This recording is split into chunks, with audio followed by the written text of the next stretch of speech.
You're listening to Men of Abundance, episode 77. Welcome to Men of Abundance, the podcast for those looking to level up their lives by hanging out with some of the greatest leaders and established professionals in our community, living a life of integrity, honor, and the abundance mentality. Prepare to pay it forward with your host, former Army medic turned lifestyle entrepreneur, Wally Carmichael.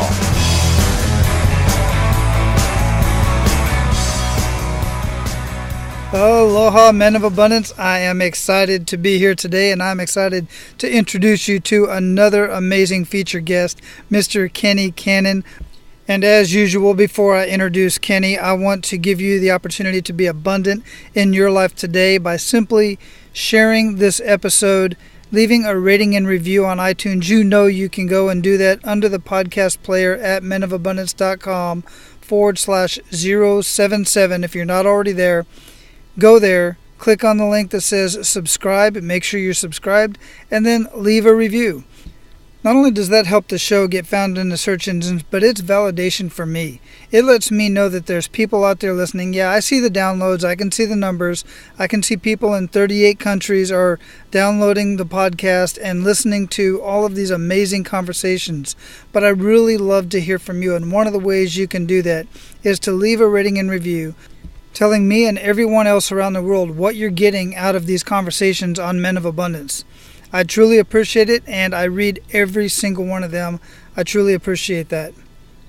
Now, one more thing really quick before we bring out our featured guest, and that is, I really want to hear from you. I want to know what I can do for you. What other subjects would you like to hear about? What things in your life do you feel that you would like to have enhanced? Is it your mindset, your relationships, your job, your vocation, your business, your health, fitness, whatever, your relationship with your kids, anything of that nature? I would love to hear from you. And you can do that a couple of ways. You can either go on the Facebook group at menofabundance.com and click on members only. You'll find access to our private Facebook group. You can reply underneath this podcast in the comments, or if you want to be kind of anonymous and you want to just communicate directly with me, just send me an email to Wally at menofabundance.com. Let's communicate that way. I would love to hear from you, hear your thoughts, hear what you like about the show so far, but more importantly, I really want to hear what else can I do for you? What kind of guests can I bring you? What kind of subjects and conversations can we have? That's because ultimately I'm here for you. So please reach out to me any way you see fit, and let's have that conversation. So our featured guest today is the founder of LeadLoop.net, a company that helps medium-sized businesses generate qualified prospects and close more deals. He is a thought leader in the areas of marketing, sales, business expansion, copywriting, and information marketing. Kenny started his sales career at the age of 15 by answering an ad in a local paper for telemarketing position. By the age of 24, Kenny became one of the most well-known phone salespeople in the industry. Today, Kenny is one of the most sought-after sales and marketing consultants in the world. Through his seminars, training, and live streams, Kenny has helped over 100,000 salespeople, entrepreneurs, and high school and college students since 2007. Kenny loves to fish and shoot and is a die-hard Islanders fan. Now, I'm going to tell you right up front, Kenny and I get into a conversation about education once again, about the difference between traditional education and an education that's really going to make a difference in your bottom line. But this conversation's a little bit different than any other conversation I've had yet on this subject. So you're definitely going to want to pay attention, and I certainly look forward to getting your feedback on this one. Men of Abundance, it's my pleasure to introduce you to Kenny Cannon. Kenny, welcome to Men of Abundance, man. How you doing? Pretty good, man. How are you? I'm doing great. Where are you at in the world?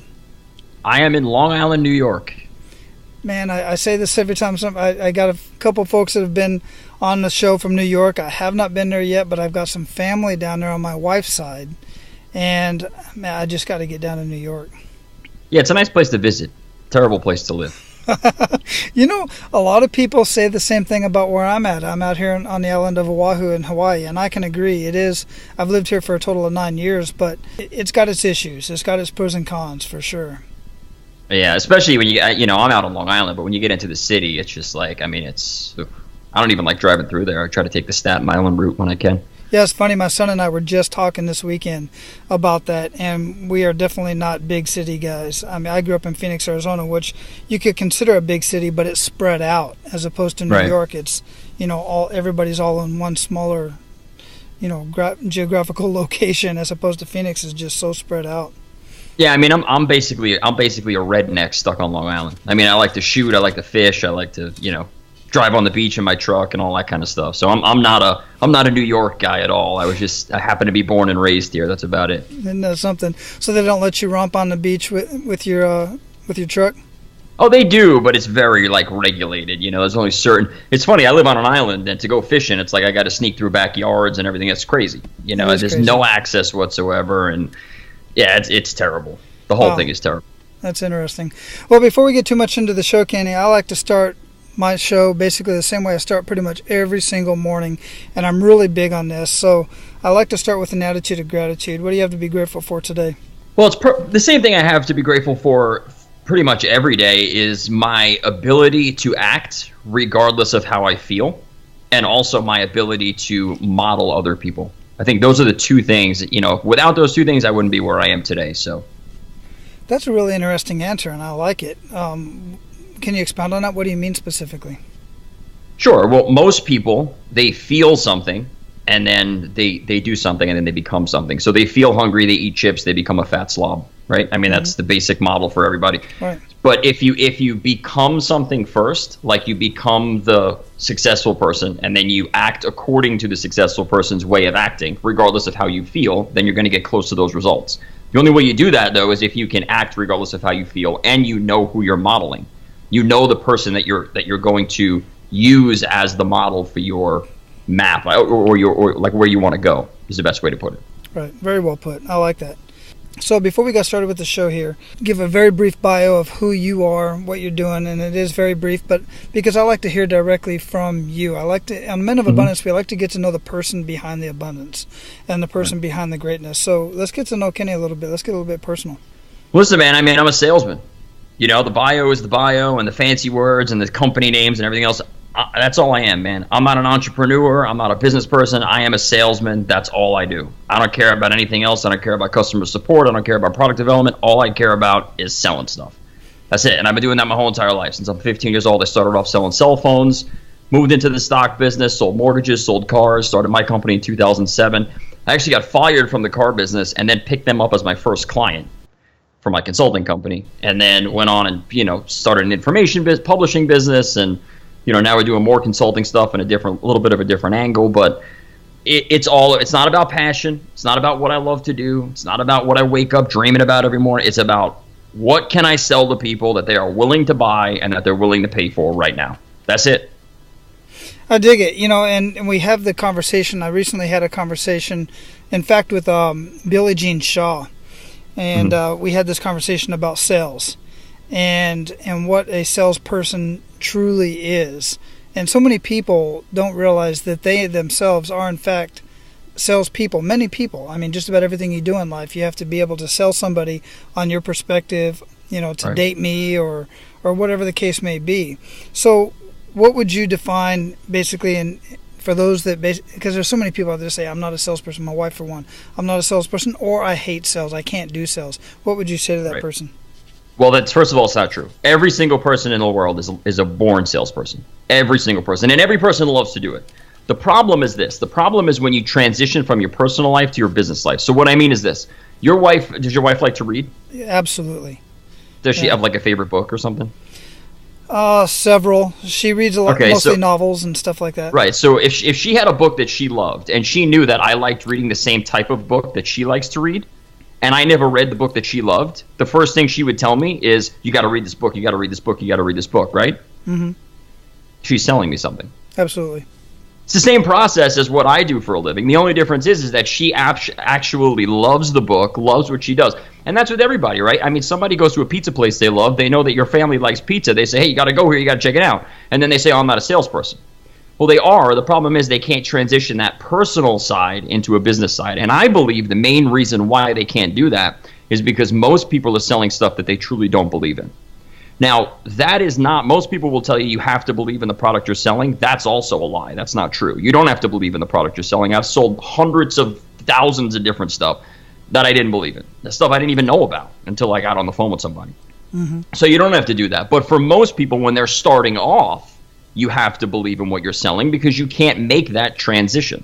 And I think a lot of people, they pick up a PDF and they're like, oh, SEO is hot. Let me go cold call SEO people for small businesses or whatever. They don't even know what they're talking about. They don't know what they're doing. They don't believe it's going to work. They're just trying to get money out of somebody, and it ends up going bad. So in the beginning, you have to believe in what you're doing. Once you become an expert at selling, it doesn't matter. You can pick up a script as long as it's good, and you can start calling within 20 minutes, and you could be closing deals that day. It's really not that difficult. You just have to make that transition. Right. Now, you got your start, as I remember, you answered an ad for telemarketing. Is that when you first got into, what were you selling, cell phones? I was selling cell phones for a company called VoiceStream Wireless. It wasn't directly for the company; it was a distributor. But it was a town called Brentwood on Long Island, and basically it was an ad in I guess it was the paper or something, the Penny Saver, whatever it was, and it basically said, no experience wanted, unlimited income potential. And I'm like, all right, whatever, man. Sounds good to me, right? As long as I'm not dealing drugs, it sounds good. So I went in there and I, interviewed with the guy, and he hired me on the spot. And of course, I thought I was a genius because I got hired the first time I went in. And then little did I know, every salesperson gets hired as soon as they walk in the door.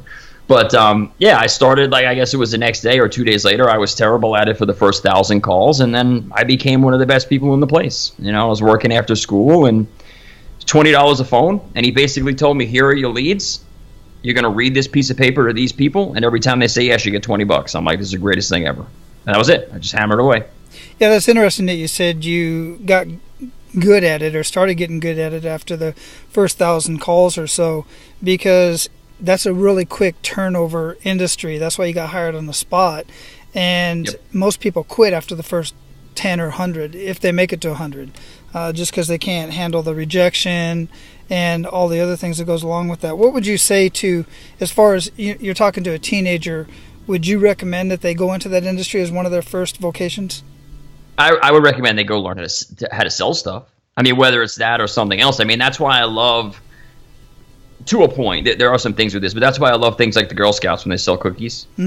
Because a lot of that is this is probably the wrong way of putting it, but like a shame sale, like, oh, the little Girl Scout, let me just give her the money and get the cookie. So it's a little bit different, but I think every teenager or whatever should get into some sort of sales job, whether it's Cutco knives or selling on the telephone, whatever.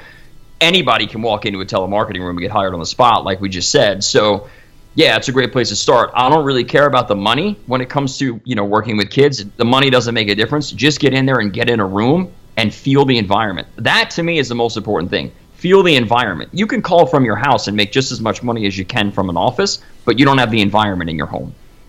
So a lot of people that I work with, one of the first things I tell them is stop what you're doing at your house and go get a job for a week and work in a room with 100 other people that are calling with you. And that's going to, number one, get you over the fear of calling, which I never had.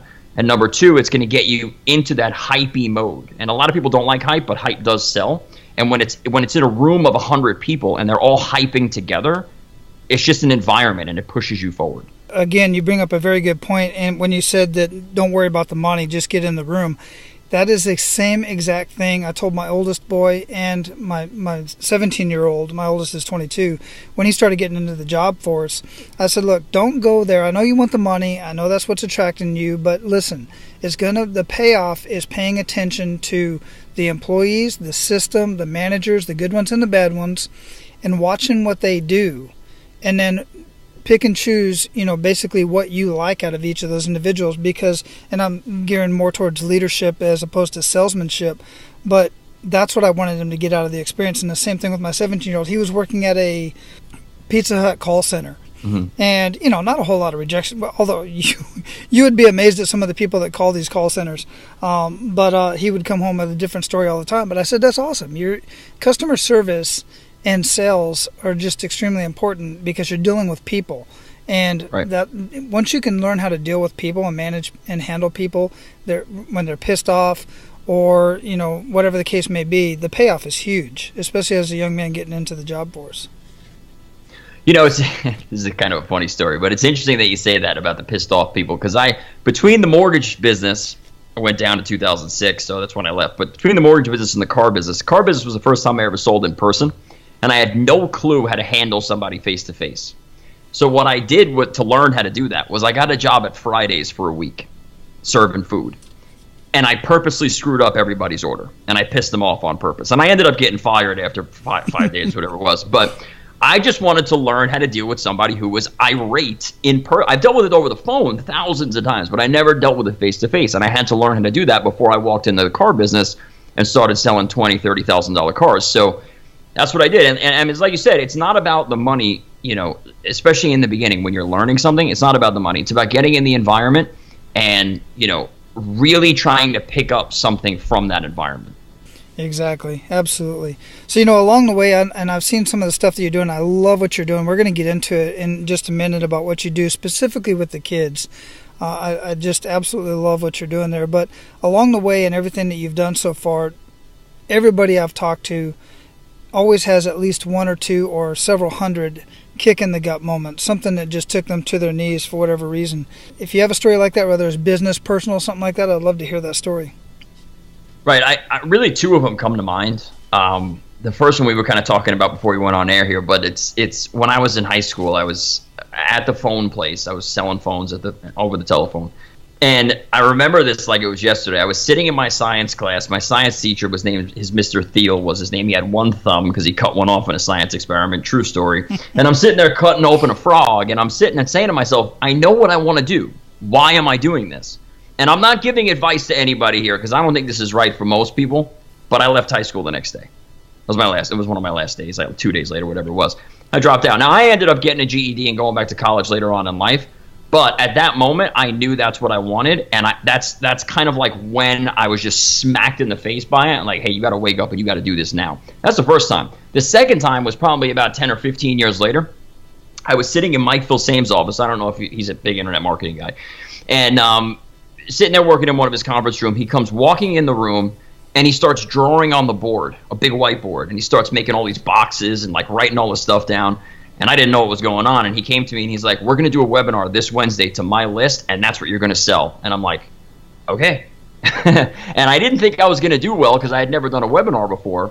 But I actually went on the webinar, and we made, I think it was like $35,000 in an hour and a half. And that was the biggest smack in the face of my life because then I had to actually produce whatever the hell he drew on the board, which I didn't know what it was. So those are two that kind of stand out. There were probably other little ones, but those are the two that really stand out. Yeah, I'm sure there were. What did you end up going to college for? I just went for I have 30 credits. I mean, I went for liberal arts or whatever. I just felt like I should do it, just to prove to myself that I could. So, but that was it. And then I left after that. But. Well, yeah, I mean, I bring that up because I have this conversation quite often here on the show and about education in itself. And I'm not completely against traditional education. There's a purpose for it, depending on what your vocation is, what your dreams and goals and aspirations are in life. Got it. But if you're somebody like yourself and you just know that that's not what you want to do, it just drives me nuts that we're still teaching our children.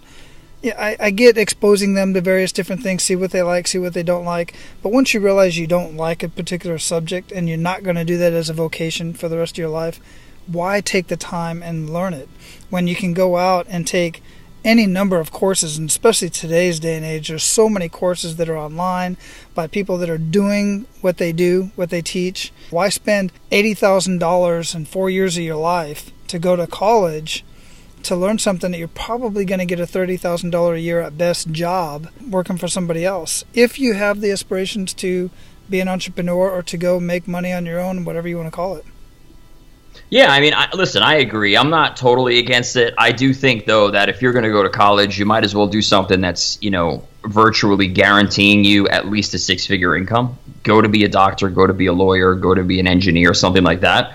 I think the best option in the world is the military, to be honest with you. I didn't do it because I can't see that well, but I tried to be a police officer as well and can't see. But, I think that's, it installs discipline in the kids, and I think kids need that today more than ever. Discipline is lacking all over the place.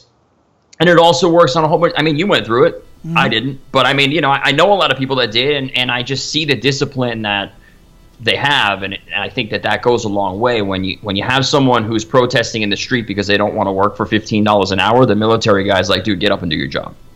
Yeah. And I like that, and I think that when you start that at a young age, 17, 18 years old, that goes a long way. Yeah, you hit it spot on. Absolutely. Now, you started to build a program, or you did build a program for kids that you, as I remember right, you tried to get it, you had an idea, or you started to get it into the school system, but it just didn't work out. Can you talk on that a little bit? Yeah, it didn't work out because of politics and everything. I mean, again, I'm in New York. It's like the worst place in the world. But yeah, that's one of the reasons why. The other reason why is because I was trying to teach it to like, I don't want to call them bad kids, but they were on the lower end of the spectrum when it comes to learning and all that stuff, and they were in a rough neighborhood and all that, and they ended up doing really bad stuff with the stuff that I taught them. It worked really well, but they were just selling the stuff that they shouldn't be selling. Let's just put it that way. But yeah, I mean, now I work basically one-on-one with people, and I think, I could choose the people that I work with, so it's a little bit easier, and it tends to work out better because I can, kind of take the program and just make it for that one particular person. And it's interesting because I took that same program and turned it into a program for small businesses, and it works just as well for them. So that's interesting. And the point that I get from that is with those kids that were in a bad situation, I wouldn't label them as bad kids, but I grew up in a very, very rough environment. Some of my friends went off to jail and prison and still there, and some of them didn't make it, and many of us are doing pretty well at this point. But we were just in a bad situation, is the way I see it. But what you teach can obviously be applied anywhere, whether it's bad or good, and that goes on the whole premise of what you do with your money can be bad or good as well. Either way, I commend you for trying to do that. Why were you specifically reaching out to those type of kids? Well, because I thought that they had the smallest chance of success. Either that or, I mean, I don't know. A lot of them that come from areas like that, you'll have one that is, wildly successful. 99.9% of them are dead or in jail by the time they're like 25 or whatever. And then you'll have that one that's like a massive success. I wanted to kind of, I don't want to call it equalize because I don't think that's the right word, but I wanted to kind of make that gap a little bit smaller. Maybe not have someone become a billionaire, but have someone make, a living so that they can get out of that neighborhood or improve that neighborhood that they're in. Because I definitely believe in that. I mean, don't leave the area that you're in. Try to improve the area that you're in. Oh, wow. That's a pretty big task in many cases. Yeah, it's tough. It's not easy. Yeah, absolutely. What was basically that pivot point in your life to where, I mean, you started out in sales at the age of 15, basically. Mm-hmm. I was selling way before that, but that's when I got my first job.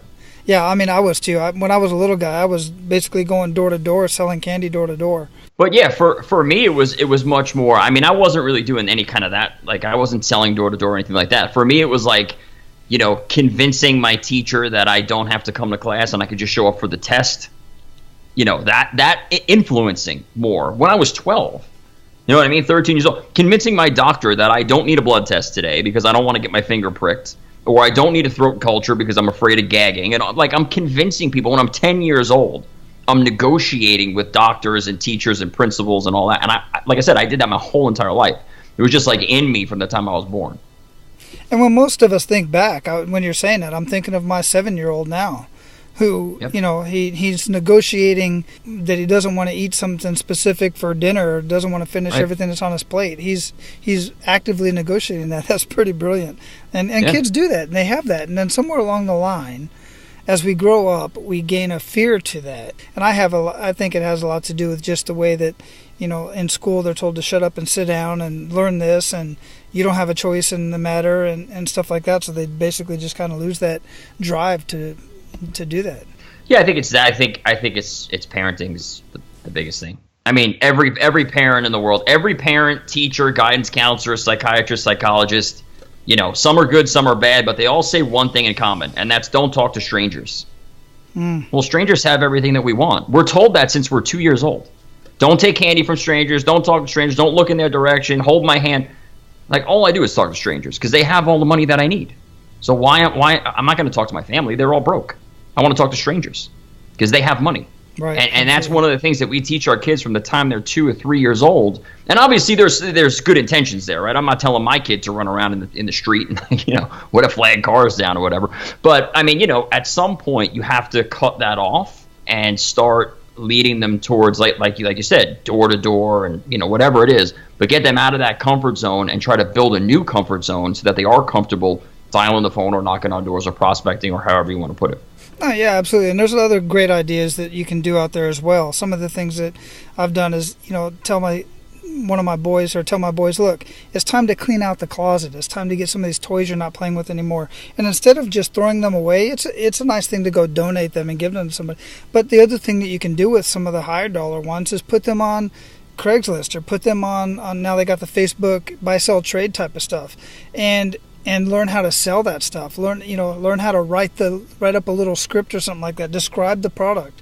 Right. Come up with a price point. How much do you want to sell? Or even go door to door and say, hey, I'll clean your car, or something like that. And my son, my oldest, he was really good at computers and Mac, and matter of fact, he turned his PC into a Mac and stuff like that. It was a Dell, and he started a business. He promoted on Facebook, and I think on Craigslist, and I would actually take him to the house where he would either repair somebody's computer or he would teach them. What he was doing was teaching them how to do whatever certain program or something like that.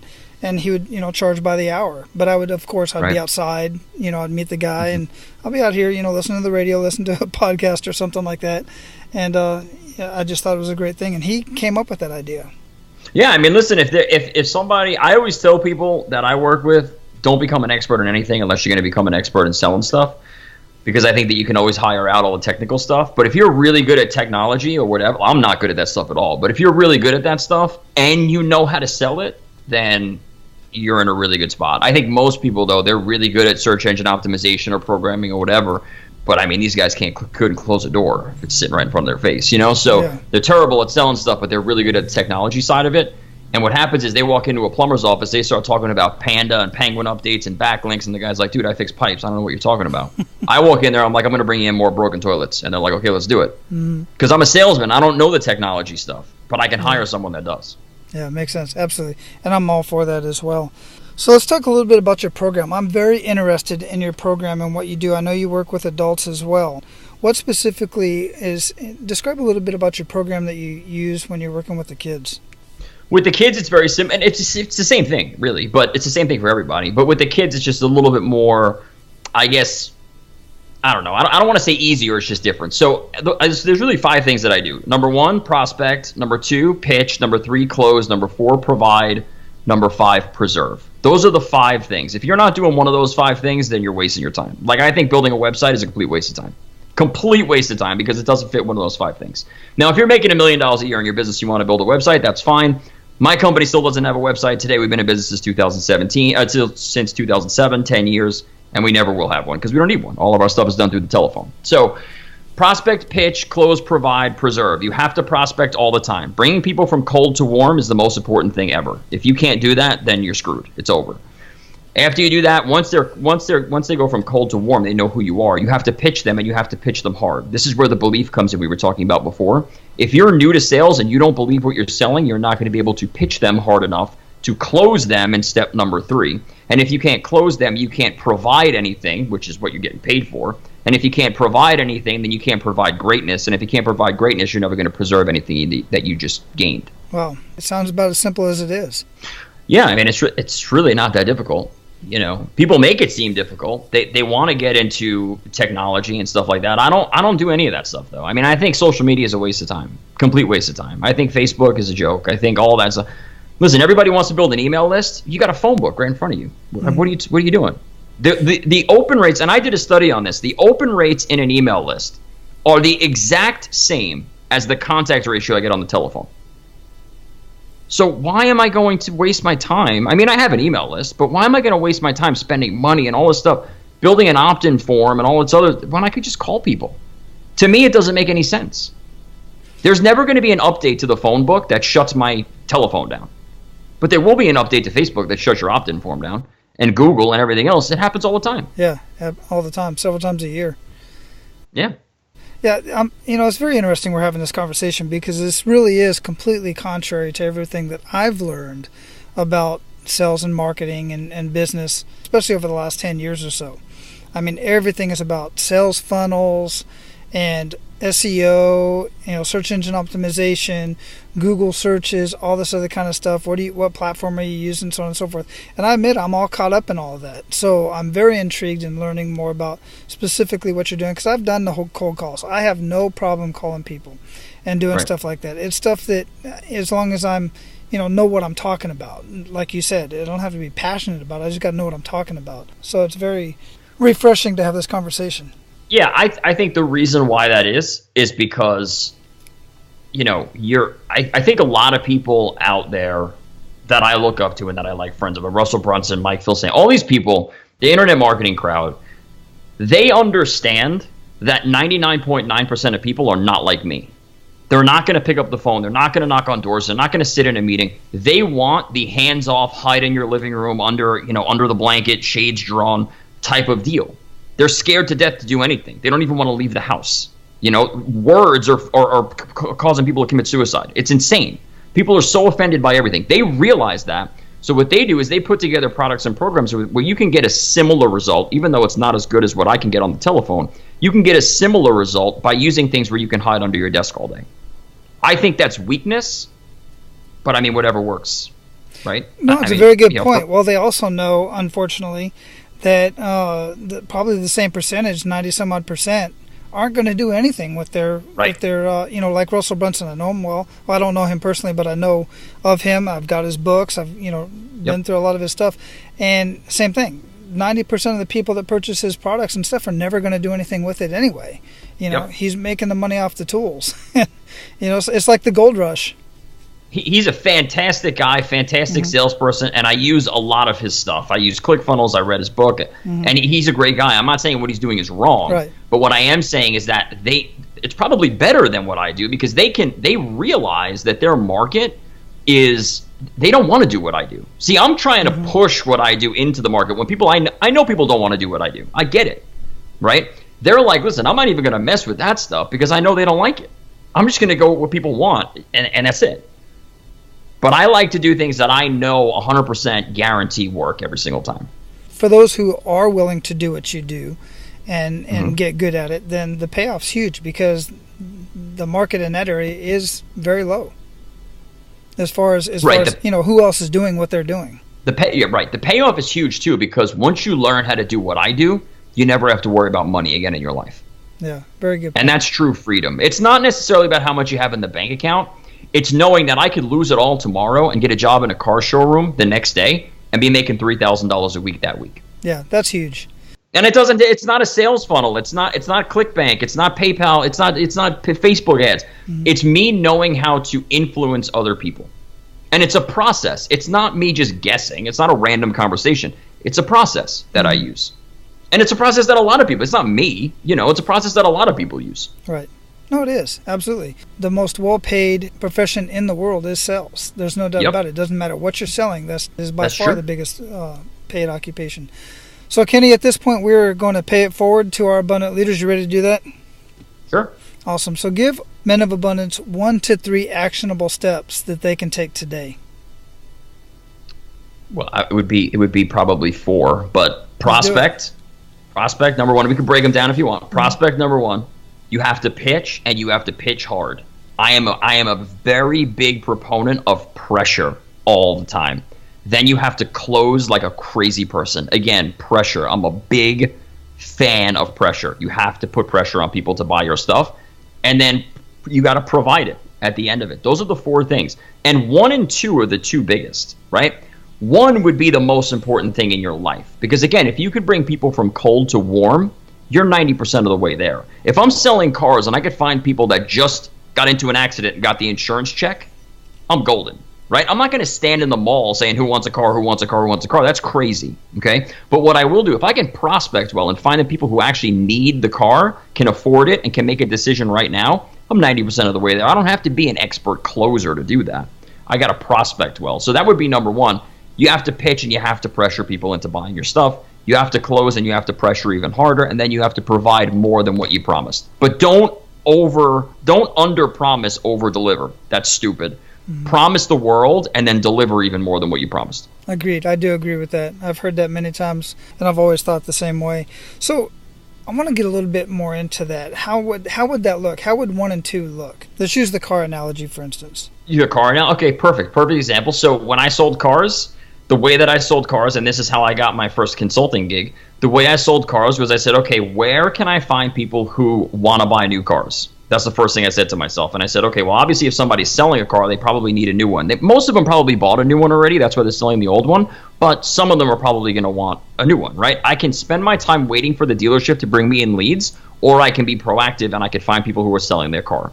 So I went on Craigslist on Long Island, where I live, and I started cold calling all the people that were selling their car. And I said, hey, I see your 2001 Honda Civic listed on Craigslist. It's for $3,500. Bring it here and I can give you more guaranteed. Now, not all those people bought cars, but I was proactively bringing leads in, right? And some of them, maybe 10% of them that came in, would say, wow, okay, I had it listed for $3,500. You guys gave me $4,000, and I can get into a brand new Hyundai Elantra for $250 a month. Let's do the deal. Okay, so that's kind of all of it. But the prospecting is, where can I find the people? Where do they congregate? And then how do I get in front of them?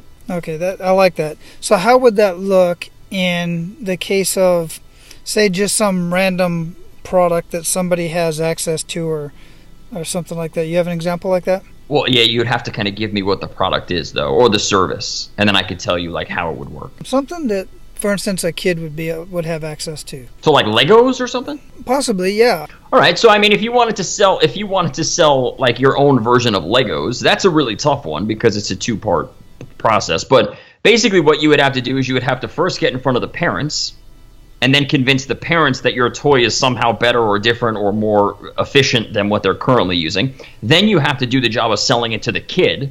And you could do that either way. You could sell to the kid first and the parent second, or the parent first and the kid second. But that's what you have to do. So it's the same thing. Where are these people? Where do they congregate? Where do they go? Okay, so what I'm going to do first is I'm going to say, okay, I know that they watch things like Nick Jr. I know they watch things like Noggin. I know they watch things like Dora the Explorer, all these different things. I know this is where they're going. I know they're going to the bounce places to have birthday parties. I know they're going to the local playground and all this other stuff. And I'm going to start looking at where they congregate. Where are moms? Because dads don't care, most of them. And where are the kids? Where are they hanging out? And then that's where I'm going to start prospecting, right there. Yeah, very good point. Another place that a lot of kids spend a lot of time at, and I know this from my little guy, is they watch a lot of YouTube. They watch a lot of these toy openings and different toys and stuff like that. What the little animated things that people do with animated figures and stuff. They watch a lot of those videos, hours and hours of those videos. Very interesting. That's a good point. So, what daily habits make up the biggest impact in your life? Well, I cold call every day. It's about the only habit that I have. What book would you recommend to our abundant leaders and why, or even our kids? I don't know. It's a good question. I don't read all that much. I would say probably, if I had to put one, probably Millionaire Fastlane by MJ DeMarco, I guess. I don't read a lot of sales stuff because I'll tell you a quick story. When I was 15, I sold from when I was 15 till the time I was 23 years old, and never had a fear of the telephone once in my life. I would call anybody, didn't care who it was. When I was 23 years old, we got put through a sales training program, and the first day of the sales training program was how to get over the fear of selling. And we all looked at each other like the guy was crazy. Like, what do you mean? People are actually afraid to do this stuff? For the next week, we were all afraid to call people. It put the thought in our head that we should be afraid and we should have something to fear, and we were all afraid, and we got over it. But I'm just saying that was the first. So I don't like to get into, like, I have my pitch that I've been using for 20 years. Okay, fine, it works, whatever. Like, I don't really pay attention to all the other stuff, because what I do is just for me and the people that I teach, it works. It might not be the best, but it's better than a lot of other stuff out there. So I don't like to read new stuff on sales, because I think it's just going to poison my mind. Makes sense. If it works, don't try to fix it and keep doing more of that. Yeah, I mean, if you really want to, a book, I would have probably named like a fishing book, because that's what I read. I don't read business stuff. I read like like Marcus Luttrell, Lone Survivor is probably the best book I could recommend. You want to learn what a crappy day is like, or a crappy week? There you go. Ain't that the truth? Yeah, very good point. Yeah, I dig that, and I love your honesty on that. I really do. 2 more questions. Sure. What do you think that holds, and in this case I would normally say, what do you think holds most people back from living their life of abundance? And you can answer it that way, or what do you think holds most people back from getting into sales? Well, I think on both parts it's the same thing. I think that people nowadays they want to push blame off to other people as opposed to taking it all on themselves. And that goes both ways, right? There are some people who are like, oh, well, this person is, in power now or whatever, so everything's going to be great. And then there's other people that say this person's in power now, so the whole world's going to blow up. And I'm like, how about you just go to work? Like, it doesn't even matter. Like, what they're doing, they could go on vacation for the whole entire 4 years, and it's not even going to make a difference to any of us. And I think that's the biggest thing. People try to blame other people for their failures, and then when they succeed, they're like, hey, look at me. You got to take both sides of it. If you fail, you fail. If you succeed, run with it. That's cool. But you got to take both sides of it. And I think that's the biggest thing. People are unwilling they just want to be victims because it's so much easier to live that lifestyle, I guess. And it is. Listen, I'll be honest. If I could be a victim my whole entire life and make millions of dollars, that would be great. But you can't do that. So it's easier to live as a victim, but victims never win. Victims are always losers. I'm not saying they're always wrong, and sometimes it's not their fault. But by definition, a victim is the loser in the equation. So what does living a life of abundance mean to you? Being able to do what I want when I want with who I want to do it with. Excellent. I love it. That's as simple as it gets, and that's pretty much my answer as well, just about every time. There's a lot more as far as I'm concerned, but that is the simplest answer, and I love it. Yeah, it's not about the money. It's about, I think people need a different number. Everyone needs a different number. Everyone wants to make millions of dollars, but in reality, I think most people, I'm not suggesting people do this, but most people, if they made 80 to 120 grand a year and they worked 4 or 5 hours a day, they'd be good. Yeah. I don't think that's a good goal, though. I'm not saying it is. I'm not saying that's a good thing to shoot for. But what I am saying, I think most people overcomplicate it, like I've been saying this whole time, and I think that they look at $1 million and like, oh, wow, $83,333 a month, that's a lot. But when they realize if they just made that in a year, and they replaced their job income and they only had to work 4 or 5 hours a week, whatever they have to do to get there, I don't know what that is, but whatever it is, I think most of them would be all right. So it's not as big or as hard as most people think. Yeah, and the other thing about that is what I've found anyway, and many of the people I've talked to, and I've seen this, is when you're shooting for a number, when you reach that number, you're gonna try to shoot for another number. So, right. Like you said, it's not about the number. It's not about the money and how much you're making, but it's about the lifestyle. And that's one of the things I constantly tell my boys. The other thing is look, figure out the lifestyle that you want to live, make it realistic, and then find a vocation that is going to get you that lifestyle. I think the lifestyle, though, and the number has to match, and a lot of people don't. They don't get that, right? Like and then part of that is people like, it's our fault, my fault, right? Because of the way that things are sold today. I'm not saying I do this, but a lot of people do, and it's like, they have the image of the guy on the beach with the martini and the laptop with the Ferrari behind him. You can have the lifestyle where you go to the beach every day for 6 hours a day and you work for 4 hours a day. You can have that lifestyle, but don't expect to make $10 million a year. It's just not going to happen. So the number and the lifestyle have to match. If you want to live the lifestyle where you can travel the world and do all that stuff, and you're okay with 80 to 90 grand a year or 100 grand a year, fine, right? But if you want to make 5, 6, 7, $10 million a year and you want to work 3 hours a day, it's just, listen, Mark Zuckerberg's one of the richest people in the world. The guy works like an animal. All these guys do. So, it's, Tim Ferriss wrote the 4-hour work week or whatever it was called, and the guy works 15 hours a day. Mm-hmm. Yeah, exactly. So, very good point. You're absolutely correct. I've read that. Yeah, I follow Tim, and I've read that as well, and he does work. Another very good guy, fellow Long Islander. Yeah, he's a great guy. He really is. He was out here in Hawaii just recently. I saw him posting stuff. We didn't get a chance to connect, but maybe another time. All right, man. I really appreciate your time. I want to thank you for coming out and sharing your wisdom and sharing your concepts and everything with Men of Abundance. I'd love for you to leave us with a parting piece of guidance in any way that we can reach you and find out more about you. The only thing I could say is, like I've been saying, man, if you can prospect, if you can bring people from cold to warm, 90% of your problems are solved, because money and sales solve all problems. I hate the guy, but Mark Cuban said that. Money and sales solve all problems. So if you can bring cold people that don't know you, into your world, and that's all you do, a lot of those people, not a big percentage, but some of those people are going to turn into sales. The only thing you should be focusing on is bringing people from cold to warm if you're a business person. That's it. If you're not a business person and you're just living life, whatever it is, the piece of advice I'd give you is stop being a victim. The world's not going to end. Everything's fine. Get up and go to work. That's it. I love it. How can we reach you? Just Kenny Cannon, at Kenny Cannon on Twitter, Kenny Cannon 98 on Facebook. My website is kennycannon.com. Excellent. And I'll put all of that. I'll have all of those links lined up in the show notes, guys, so you don't have to sit there and write all of that down. That'll be at menofabundance.com, and that's where you can find everything in the show notes. Kenny, I truly appreciate your time, man, and it's been a great conversation. Thanks, man. It was a lot of fun. All right, Men of Abundance, I warned you up front. I told you this was going to be a different conversation, and it certainly was. It's a little bit controversial. So I'd love to hear what your feedback is on that. I don't like to have this one-way conversation. I really like to have these conversations with you. So as usual, I'm going to go ahead and post this over on our private Facebook group, and you can get access to that by going to menofabundance.com. Then click on Members Only at the top of the page. Scroll down to the button at the bottom that says Join Our Community, and I'll give you access to our private Facebook community. Now, go out and live your life of abundance, and make sure to pay it forward.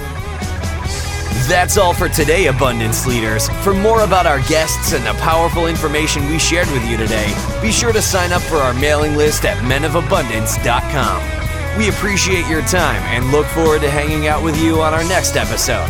So until then, be sure to pay it forward and live your life of abundance.